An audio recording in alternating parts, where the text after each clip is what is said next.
you recommend using, and I'm going to guess the answer here, but using ultrasound as either a reactive solution to help you diagnose problems or a preventative solution to help prevent problems?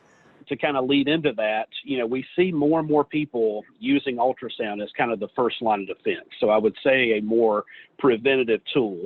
And, we see that in a lot of cases where ultrasound is being used before other technologies that have been traditionally been used to do the same types of things. And I always use vibration analysis as the example, but we see more and more people who are using our equipment who come from extensive vibration backgrounds. So for us as a company, it's very rewarding to see that, because I remember, when I started, some of the hardest people to talk to about ultrasound for monitoring and rotating equipment were vibe analysts.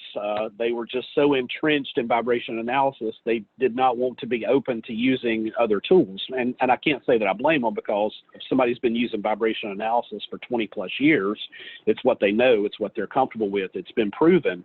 But again, fast forward to today, we see a lot of people using ultrasound first. And it's just for the simple fact of it's easier to collect the data, it's easier to interpret the data, and we think about trending the decibel level on a bearing, for instance.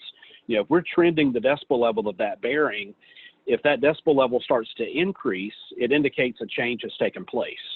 So it's going to alert us early that we have a potential problem. So then that vibe analyst, instead of taking vibe data on everything, they can go out to just the points where ultrasound has indicated a potential problem, and then they can confirm and diagnose exactly what the problem is.